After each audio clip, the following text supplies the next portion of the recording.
Hello and welcome. This is Jennifer McGuire for Hero Arts. In today's video I have a technique for you where you can use your mists of various colors to create a watercolor background like the one you see here.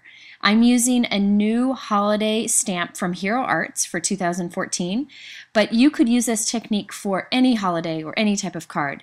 Here's the new stamp that I have. You have to forgive me, it doesn't have a sticker on it because it was a prototype, so the stickers weren't made yet. I'm inking it with Versamark ink and I'll stamp it right on the center of some white watercolor paper. I'm going to sprinkle on my favorite detailed white embossing powder. It's Hero Arts white embossing powder. I'm going to shake lots of it on and then tap the excess off. I always apply enough heat with my heat gun that I can see that the whole image has a shine to it so that all the powder is melted. Now what we're going to do with this is you can't see the white embossing on the white paper, but we're going to add some watercolor over it, and this is really easy to do. I'm taking some washi tape to mask off around the sides of my watercolor paper. I, for some reason, have a hard time using washi on a card, but it's a great tool for crafting. I'm doing this on a cutting board so that I can pick up this work surface and move it when I'm done, but you could, stick this down onto your work surface if you wanted to. So I put washi tape evenly around the four sides, and I'm putting some extra tape off like on the edges of it just to make sure that it doesn't peel up as we're working, because washi doesn't always stick super well. You could use painter's tape if you want to, but I was careful to try to mask off equal amounts on all four sides. Now I'm using Hero Arts sprays for this card. I have Tide Pool and Green Hills here. You could use any kind of mist for this, or you could use any type of watercolor. I wanted to show you how you could get more from the mists that Hero Arts has. So I'm opening them up and I'm going to use them as watercolor. I have a cup of water sitting by here, and I am just going to go ahead and wet the open area on my embossed piece here. By the way, I pressed that washi tape down as firm as I could so that no watercolor would creep under it. Now I'm picking up some of the color from the bottles of mist, and I'm adding some water to it so it's not super bright. And look how beautiful these colors are. Because I wet the surface first, they start blending on their own, and I don't have to do any of the blending work. It's so easy to do. So I'm mixing the two colors up here, making sure that I allow them to overlap, and just adding water here and there with my brush so that it gets a really good watercolor feel. You could add less water and get a more vibrant image. Now I decided I wanted to add some shine to this, so I have the new Hero Arts silver mist here, and I'm just going to put a little bit of this on, not too much because I don't want it to turn super dark, and this will give it just a little bit of silver tone to it. Hero Arts also has a gold, and I actually like the gold even better. It is just so warm and lovely, but for this I kind of wanted a cool night sky, so I went with this silver. Okay, so now this is the point where you need to walk away and let it dry for a little bit. I know it's hard to do, it kills me to do it, but just walk away and let it dry for a little bit.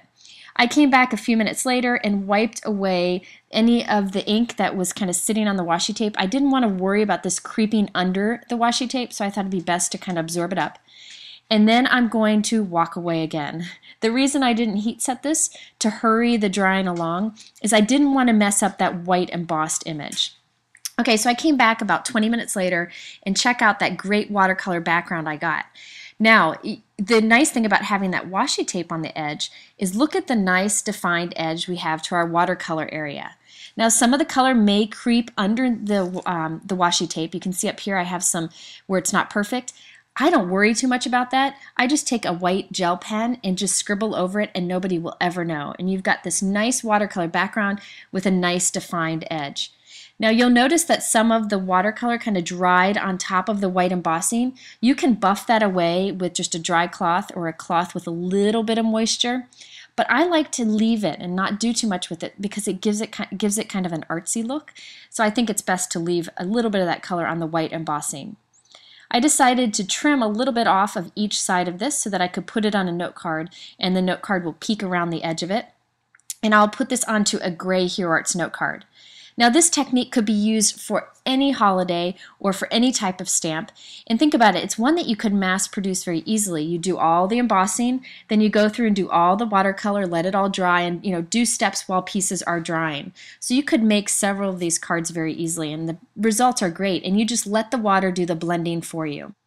So this is a great way to get more out of any mists you might have. You could also do it with the Hero Arts daubers, you could do it with watercolor, you could do it with inks and water like Distress Ink and Water. Sky is the limit here, and it's fun to mask off the edges so you get a nice clean look when you're done.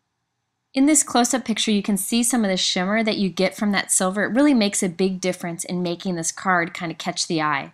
Now you'll notice I also have some subtle little stars in the background. I used this old Hero Arts snowflake stamp set, but any kind of small image you might have from a holiday set would be perfect. And I'm just going to stamp these randomly over the background.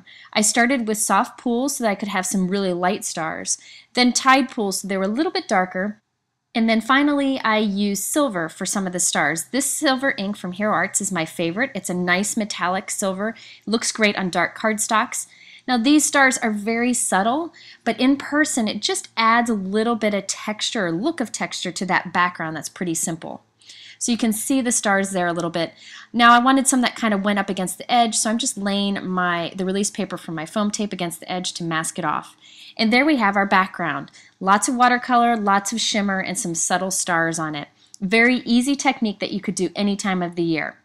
Now if you're interested in these products, you can find them all on heroarts.com. And if you have any questions, be sure to head to the Hero Arts blog. Thanks so much for watching, and stay tuned for future videos from Hero Arts.